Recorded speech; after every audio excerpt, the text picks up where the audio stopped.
Hej! Vem är du och vad gör du här? Jag heter Mats Pertorft, riksdagsledamot för Miljöpartiet från Södertälje, och jag är här som Miljöpartiets skattepolitisk talesperson. Har varit här sedan i söndags, debatterar, möter folk och strosar runt på Visbys underbara gator.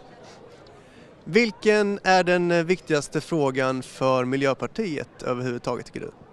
Alltså den viktigaste frågan för oss är och förblir klimatfrågan. Alltså förändringar av klimatet som berör oss alla. Och den är den största övergripande frågan. Det är en ödesfråga.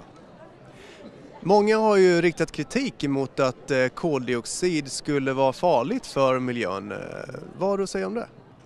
Jo, koldioxid i sig är ju inte farligt, men koldioxiden eldar ju på klimatförändringarna och det kommer att leda till att överhettning, temperaturerna stiger. Forskarna är ju nu väldigt överens om detta och vi måste göra vårt bästa för att förhindra att det hotar mänskligheten helt enkelt. Och då måste vi börja idag. Vi kan inte vänta med att hålla på och förhindra detta och sluta släppa ut koldioxid.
Men om det är så att klimatet blir varmare, varför är det då så att Nordvästpassagen uppe i Kanada har frusit igen? Ja, nu vet jag inte om de just nu har frusit igen, det kan säkert hända, men samtidigt så är det ju så att nu planeras för första gången under historisk tid att man använder passagen norr om Ryssland för transporter. Man öppnar det, jag tror i sommar, för transportfartyg som går mellan Europa och Kina. Så att helt klart är det att det blir varmare. Sen på olika platser kan det slå olika. Jag menar, just nu är det inte särskilt varmt i Visby. Så att det där är lokala skillnader. Man räknar faktiskt med att den här isen över Kanada då har vuxit med 60% faktiskt. Så fartygen som åker normalt över Hudson Bay och den vägen inte längre kan göra det. Hur kan du förklara det?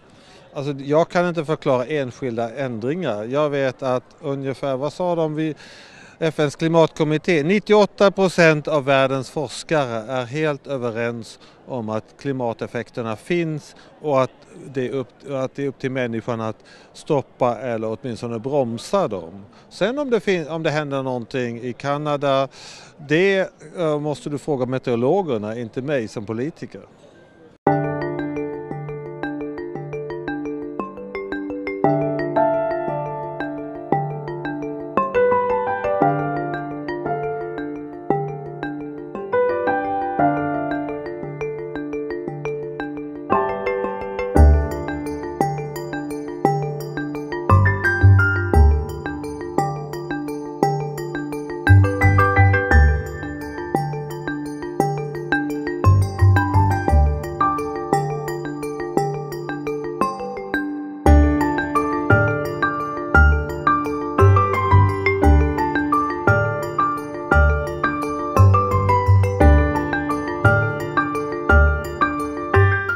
article from October 8th, New York Times Magazine, about a firm called Kleiner Perkins, a capital firm called Kleiner Perkins. Are you aware of that company?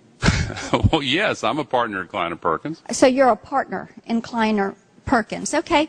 Now, they have invested about $1 billion in 40 companies that are going to benefit from cap-and-trade legislation. So is the legislation that we are discussing here today, is that something that you are going to personally benefit from? I believe that the transition to a green economy is good for our economy and good for all of us.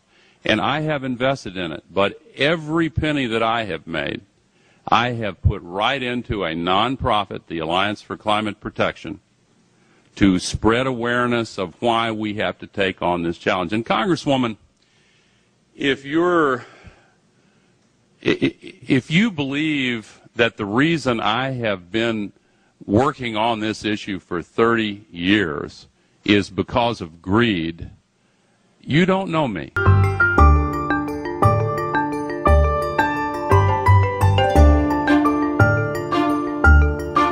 You can tell I'm a scarecrow because I don't dress like a scarecrow. I fought my way through the blizzard in Copenhagen, like many of you did. Interesting, isn't it, that we've had the coldest winter so far on record in London for 30 years. It's the same in Poland, it's the same in Korea, it's the same in China. We've had the coldest temperatures in Florida, Arizona, Texas, the first snow in Texas, I think, for 100 years. And of course, as Giles Coren of the London Times said, my goodness me, and we simply don't get it, of course. Of course, that's what global warming is all about. We've got to get used to freezing temperatures. Well, we've seen the Al Gore hockey stick, which is still, I gather, being shown in London state schools. Al Gore, snake oil salesman, crook. We've seen Professor Jones from the East Anglia University, crook. And now, you won't know about this yet because it's been kept out of the public domain, the New Zealand National Climate Database, and I have the figures here, all fraudulent. When are you all going to wake up? Scam, scam, scam.